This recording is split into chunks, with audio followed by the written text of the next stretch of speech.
오늘 우리에게 주시는 하나님 말씀은 열왕기상 8장 1절에서 11절 말씀입니다. 이에 솔로몬이 여호와의 언약궤를 다윗성 곧 시온에서 메어 올리고자 하여 이스라엘 장로와 모든 지파의 우두머리 곧 이스라엘 자손의 족장들을 예루살렘에 있는 자기에게로 소집하니 이스라엘 모든 사람이 다 에다니멀 곧 일곱째 달 절기에 솔로몬 왕에게 모이고 이스라엘 장로들이 다 이름에 제사장들이 궤를 매니라.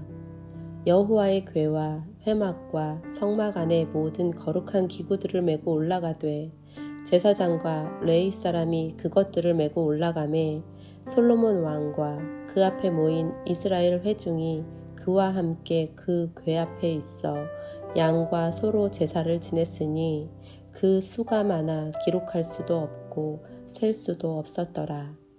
제사장들이 여호와의 언약궤를 그 처소로 메어드렸으니 곧 성전의 내소인 지성소 그룹들의 날개 아래라. 그룹들이 그 궤 처소 위에서 날개를 펴서 궤와 그 채를 덮었는데 채가 길므로 채 끝이 내소 앞 성소에서 보이나 밖에서는 보이지 아니하며 그 채는 오늘까지 그곳에 있으며 그 궤 안에는 두 돌판 외에 아무것도 없으니 이것은 이스라엘 자손이 애굽 땅에서 나온 후 여호와께서 저희와 언약을 맺으실 때에 모세가 호렙에서 그 안에 넣은 것이더라. 제사장이 성소에서 나올 때에 구름이 여호와의 성전에 가득하매 제사장이 그 구름으로 말미암아 능히 서서 섬기지 못하였으니 이는 여호와의 영광이 여호와의 성전에 가득함이었더라.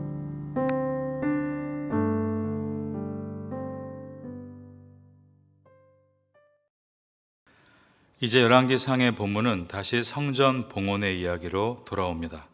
오늘 본문은 솔로몬이 언약궤를 옮기려고 족장들을 소집하고 족장들과 백성들이 그에 반응하는 장면으로 시작합니다.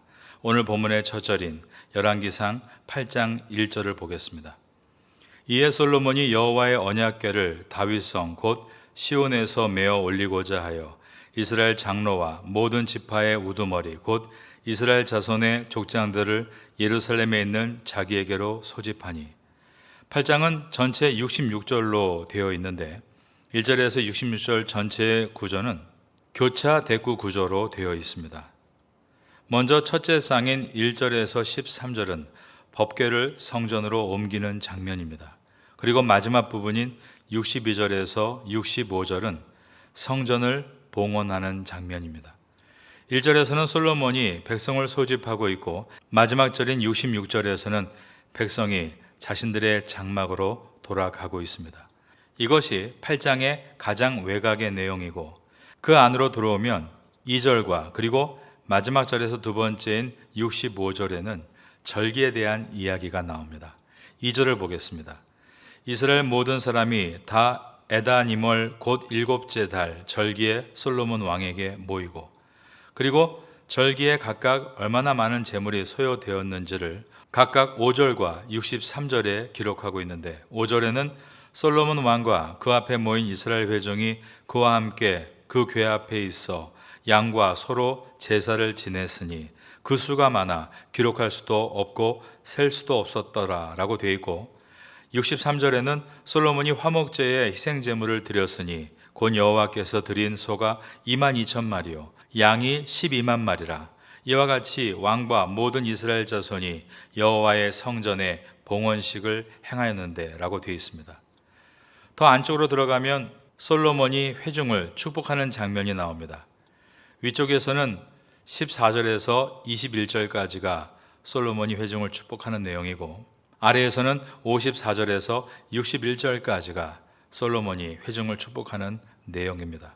그리고 이 전체 스토리 중에서 가장 중심 부분에 솔로몬의 기도가 들어 있습니다. 그 내용이 8장 22절부터 53절까지입니다.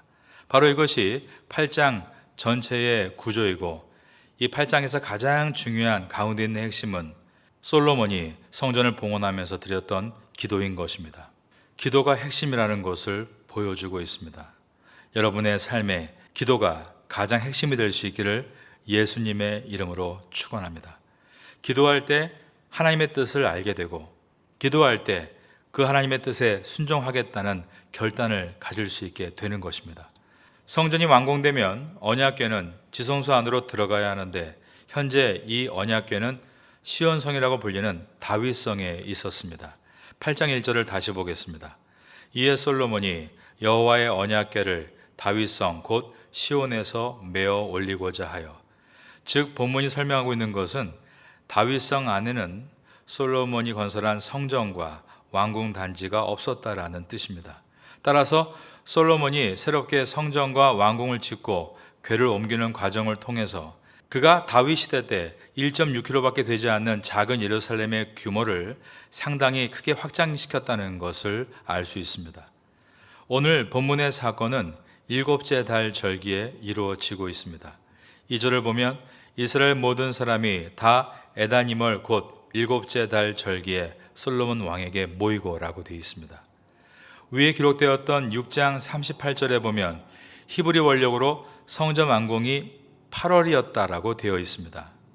그런데 현재 궤를 옮기는 시점이 7월이다라고 되어 있는 것입니다.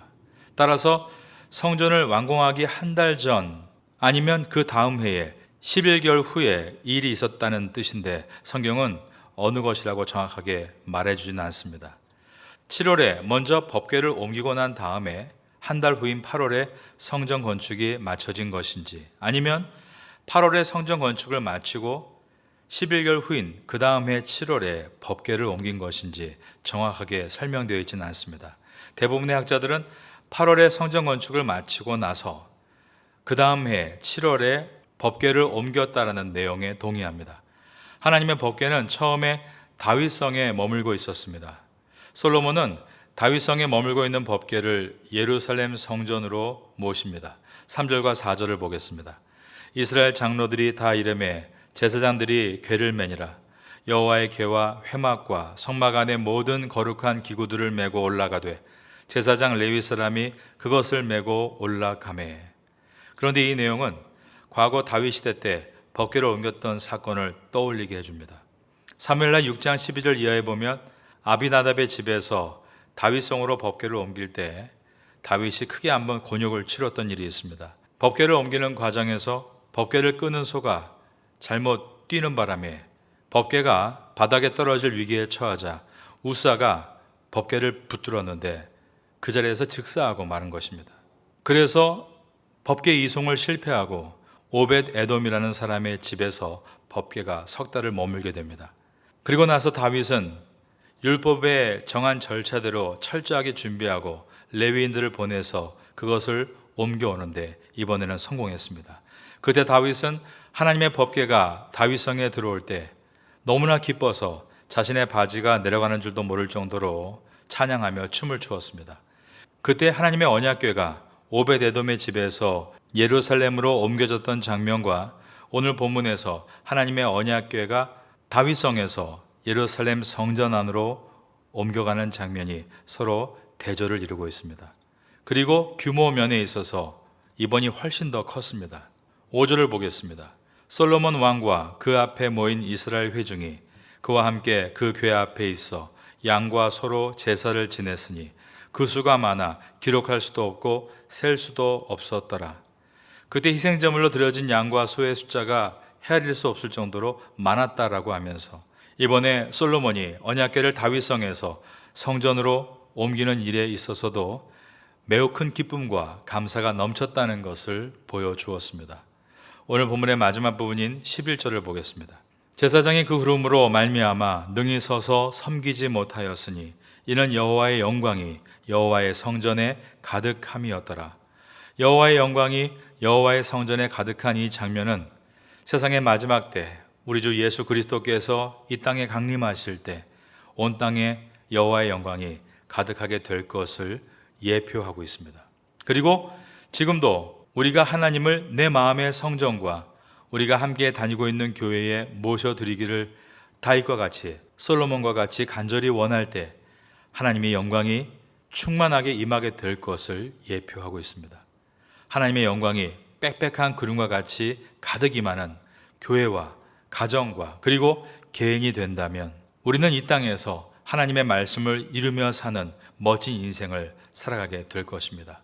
하나님의 영광이 충만하게 임하기를 사모하시고 구하시는 여러분 되시기를 예수님의 이름으로 축원합니다.